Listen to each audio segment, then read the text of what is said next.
வணக்கம். எல்லாரும் எப்படி இருக்கீங்க? திருச்சிற்றம்பலம். தென்னாடுடைய சிவனை போற்றி, என் நாட்டவருக்கும் இறைவா போற்றி. இன்னைக்கு நம்ம என்ன பண்றோம்? நாயன்மார் எபிசோடு 6, அந்த பாகங்கள் 6வது பாகமும் இந்த அப்பர் சுவாமிகளினுடைய 3வது பாகத்தையும் பார்க்க போறோம். போன வாரம் நம்ம எங்க விட்டோம்? அப்பர் சாமிகள்கிட்ட வந்துட்டு என்ன கொடுத்தாங்க? விஷத்தை கொடுத்தாங்க. ஆளுகால விஷத்தையே முடுங்கி நீலகண்டன்னு பேர் வாங்கின நஞ்சுண்ட கண்டன் அவன். அப்படி இருக்கும்போது அவனுடைய பக்தர்களுக்கு ஒரு கொடுமைனா அவனால பொறுத்து கொள்ள முடியுமா? அதனால நம்பிக்கையை காப்பாற்றுவதற்காக இறைவன் கண்டிப்பாக உதவி செய்வான். அதனால இந்த முறையும் அவர் காப்பாற்றி கொண்டு வந்து விட்டார். அவரும் காப்பாற்றி விட்டான் இறைவனும். என்ன சொல்றாரு? எம்பிரான் அடியாருக்கு நஞ்சும் அமுதம்.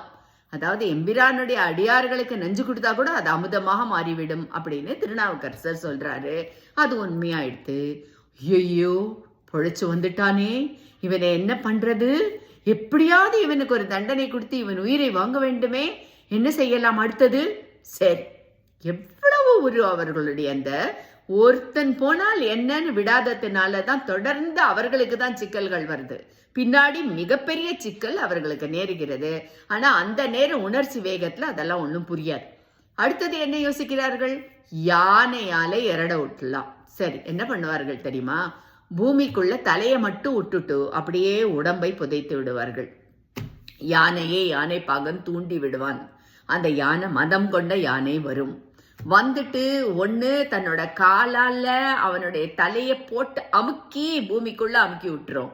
இல்லைன்னா ஃபுட்பால் அடிக்கிற மாதிரி காலால ஒரே அடி, கால் பந்தால அடிக்கிற மாதிரி அடிச்சா தலையும் உடம்பும் தனியாகும். இதுதான் அந்த யானையை கொண்டு இடற வைப்பது அப்படின்னு சொல்றது. அந்த மாதிரி செய்யலான்னு உடனே சமணர்கள்லாம் வேடிக்கை பார்க்க அந்த யானை பாகன் தூண்டி விட அந்த யானை வருகிறது.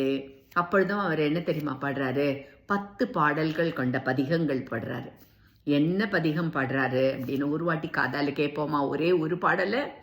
சுண்ணவெண் சந்தனச் சாந்தும் சுடர்த்திங்கள் சூளாமணியும் வண்ண உரிவை உடையும் வளரும் பவள நிறமும் அண்ணல் அரண் முரண் ஏறும் அகலமளாய அறவும் தின் நல் கெடில புனலும் உடையார் ஒருவர் தமர் நாம் அஞ்சுவது யாதொன்றுமில்லை அஞ்ச வருவதும் இல்லை.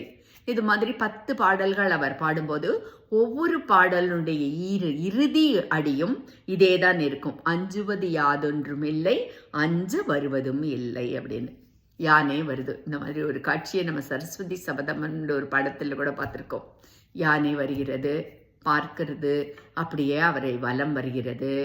தூண்டி விடுன்னு சமணர்கள் பின்னாடியிலேருந்து சொல்கிறார்கள். இது தூண்டிவிட்ட யானை பாகனுடைய தலையை போட்டு அமுக்கிடுறது. பிறகு யாரெல்லாம் அந்த மாதிரி அந்த யானையை தூண்டுகிறார்களோ அவர்களை எல்லாம் அடிச்சு அந்த யானை தூக்கி போட்டு விட்டு அது பாட்டு போயிடுறது. இதுலேயும் பிழைத்து விட்டானே, என்ன செய்யலாம்? அடுத்தது அவனை என்ன செய்யறது அப்படின்னா அடுத்த கவலை அவர்களுக்கு வந்துடுது. உடனே என்ன பண்ணுகிறார்கள்? பெரிய கல்லை கட்டி அந்த கல்லோட கூட கடல்ல தூக்கி போட்டுடலாம் அப்படின்னு ஒரு முடிவு பண்ணியாச்சு. கல்லை கட்டி கடல்ல தூக்கி போடு. அது ஏன் கல்லை கட்டி கடல்ல தூக்கி போடணும் அப்படின்னா, ஒரு வேளை சும்மா போட்டால் பொழைச்சு வந்துட்டா என்ன பண்ணுறது? அதனால பெரிய கல்லுனா நமக்கு விஞ்ஞானப்படி கல்லானது மிதக்காது. அதனால அந்த கல்லை கட்டி தூக்கி கடல்ல போட்டுடலாம் அப்படின்னு ஒரு முடிவு பண்ணியாச்சு. சரி, கல்லை கட்டியாச்சு. கடலில் கொண்டு போய், அங்கே தான் கடலூர் தானே, திருப்பாதிரி புலியூருங்கிறதே கடலூர் தான். அங்கே கொண்டு போய் அவரை போட்டாச்சு. அவர் அதுக்கும் பயப்படுறாரா என்ன? 5 எழுத்து மந்திரம்னு நமச்சிவாயங்கிறத சொல்கிறது உண்டு. அந்த 5 எழுத்து மந்திரத்தை அவர் பாட்டு சும்மா நல்ல அமைதியாக சொல்லி கொண்டு அவர் இப்போவும் ஒரு பதிகங்கள் பாடுறாரு. அதில் நம்ம முதல் பதிகத்தை கேட்போமா? சொற்றுணை வேதியன் சோதிவானவன் பொற்றுணை திருந்தடி பொருந்த கைதொழ கற்றுணை பூட்டியோர் கடலில் பாய்ச்சினும் நற்றுணையாவது நமச்சிவாயவே அப்படின்னு ஒரு 10 பாடல்கள் பாடுறாரு. அப்படி பாடின உடனே என்ன ஆறுது? இப்ப இறைவனுக்கு மறுபடியும் வேலை தான் வருது. ஏன்னா இவர் இறைவா என்னை காப்பாத்து, என்னை கொல்றாங்களேன்னு சொல்லவே இல்லை. நமச்சிவாயான்னு 5 எழுத்து மந்திரத்தை தான் சொல்றாரு. அதனால இறைவன் என்ன பண்றாரு? அந்த கல்லையும் சேர்த்து மிதக்க வைக்கிறாராம். அந்த கல்லு மேல உட்கார்ந்து அந்த கல்லு பல்லக்கு மாதிரி இருக்கான், பாறங்கால் பல்லக்கு. அந்த பாறங்காலில் அவர் வாட்டு ஏறி மேலே வந்து சேர்றாரு. அவர் அப்படி சேர்ந்த இடம் திருப்பாதிரி புலியூர்ன்றது. அப்படி பர்டிகுலரா திருப்பாதிரி புலியூர் அது வந்து டவுன் மாதிரி இல்லையா, அது ஒரு ஊர். அந்த ஊரில் அப்படி அந்த குறிப்பா அவரை வந்து இறங்கின இடம் கரையேற விட்ட குப்பம் அப்படின்னு அந்த இடத்துக்கு பேரு. அவர் என்ன பண்றாரு, உடனே அங்க இருக்கிறவங்க எல்லாம் இந்த மாதிரி கல் பாறை மிதந்து வருது, பல்லக்காக வருகிறதுன்னா அங்க இருக்கிற அடியார்கள் எல்லாம் ஓடி வருகிறார்கள் அவரை வரவேற்கிறதுக்கு. அவ்வளவு இன்முகத்தோடு அவரை வரவேற்கவும் அவர் என்ன பண்றாரு, திருப்பாதிரி புலியூர் கோவிலுக்கு போறார். அங்கேயும் போய் அந்த கோவிலினுடைய இறைவனுடைய பெயர் தோன்றா துணைநாதன், இறைவியோட பெயர் வந்து பெரிய நாயகி. இவங்க 2 பேரையும் அங்கேயும் வணங்கிட்டு அங்கேயும் அவர் பாடுறாரு. இந்த மாதிரி அவர் எங்கெல்லாம் பாடுறாரோ அந்த ஊர்கள் எல்லாம் தான் வந்து பாடல் பெற்ற ஸ்தலம் என்ற பெயரோடு விளங்குவது. அதனால இந்த கோவிலில் அவர் பாடின பாட்டு 10 பாடல்கள், மறுபடியும் பதிகம் தான். நம்ம ஒரு பாடலை கேட்போம். என்ன, ஈன்றாளுமாய் எனக்கு எந்தையுமாய் உடன் தோன்றினராய் மூன்றாய் உலகம் படைத்து உகந்தான் மனத்துள் இருக்க ஏன்றான் இமையவர்க்கு அன்பன் திருப்பாதிரி புலியூர் தோன்றா துணையாய் இருந்தனன் தன் அடியோங்களுக்கே அப்படின்னு அவர் பாடி 10 பாடல்கள் பாடிட்டு ரொம்பவும் சந்தோஷமாக அங்க இருக்கிறவர்கள் எல்லார்கிட்டே இருந்தும் விடை பெற்று கொண்டு திருவதிகையை நோக்கி போகிறார். திருவதிகையை நோக்கி போகும்போதே வழியில 2 கோவில்கள். என்னென்ன கோவில் அப்படின்னு கேட்டா, திருமாணிக்குழி அப்படின்னு ஒரு கோவில். அந்த கோவிலினுடைய இறைவன் பேரு வாமனபுரீஸ்வரர், இறைவியினுடைய பேரு அம்புஜாக்ஷி. அதுக்கடுத்த ஒரு கோவில் திருத்திணை நகர் அப்படிங்கிற தீர்த்தனகிரி, தற்காலத்துல வழங்கப்படுற பெயர். அந்த இறைவனுடைய பெயர் சிவ கொழுந்தீசர், இறைவியினுடைய பெயர் பிரணவபுரீஸ்வரி. இவர்கள் எல்லாரையும் அடங்கிவிட்டு அவர் எங்க போறாரு, நேர திருவதிகைக்கு போறாரு. அங்க திருவதிகைக்கு போன போதும் கூட அவருடைய மனதுல ஒரு பெரிய வருத்தமானது இருக்கிறது. என்ன வருத்தம் அப்படின்னு சொல்லி கேட்டாக்கா, இப்பேற்பட்ட துன்பங்களிலிருந்தெல்லாம் என்னை காப்பாற்றுகிற அந்த இறைவனை விட்டுட்டு நான் எங்கேயோ போனேனே, போன நேரத்தில் இந்த சைவத்தை நான் இழந்திருக்கிறேனே, இகழ்ந்திருக்கிறேனே அப்படின்னு அவருக்கு மனதில் தோன்றாத வருத்தம் தோன்றுகிறது.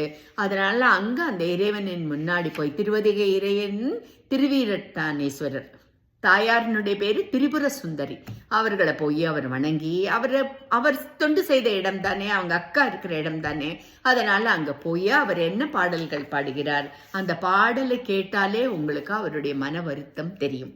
என்னன்னு சொல்றாரு, வெறிவரவு கூவிள நல் தொங்கலானை வீரட்டாத்தானே வெள்ளேற்றினானே பொறி அரவினானே புள்ளூர்தியானே பொன் நிறத்தனானே புகழ் தக்கானை அரிதற்கரிய சீர் அம்மான் தன்னை அதியறைய மங்கை அமர்ந்தான் தன்னை எரி கெடிலத்தானே இறைவன் தன்னை ஏழையே நான் பண்டு இகழ்ந்தவாறே, அந்த காலத்துல நான் அவரை எப்படி இகழ்ந்து விட்டேன் அப்படின்னு மிக்க வருத்தத்தோடு இறைவனிடத்தில் மன்னிப்பு கேட்கிற தோரணையோடு, இப்பொழுது தன்னை காப்பாற்றிய நன்றிய அறிதலோடு எல்லாத்தோடையும் அவர் ஒரு 10 பாடல்கள் ஒரு பதிகம் பாடுகிறார்.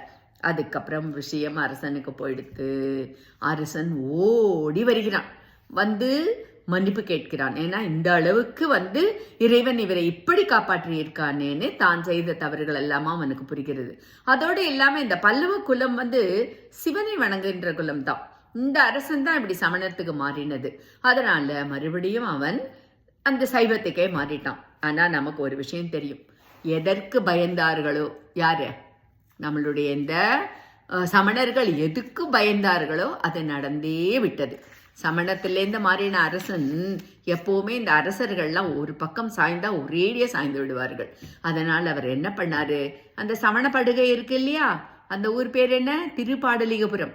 அந்த இடத்துல இருந்த சமணப்படுகையை இடித்து அதிலிருந்து கொண்டு வந்த பொருள்களை எல்லாம் எடுத்துக்கொண்டு வந்து இந்த திருவதிகை கோவிலிலிருந்து ஒரு கிலோமீட்டர் தூரத்துக்குட்பட்டு இன்னொரு கோவில் கட்டுறான். இந்த அரசனுக்கு ஒரு பட்ட பெயர் உண்டு, குணவரன் அப்படின்னு. அதனால அந்த கோவிலுக்கு அவன் என்ன பேர் வச்சான் தெரியுமா? குணபர ஈச்சரம் அப்படிங்கிற பேர் வைத்து அவன் ஒரு அழகான கோவில் கட்டினான். இன்னைக்கும் அந்த கோவில் இருக்கிறது.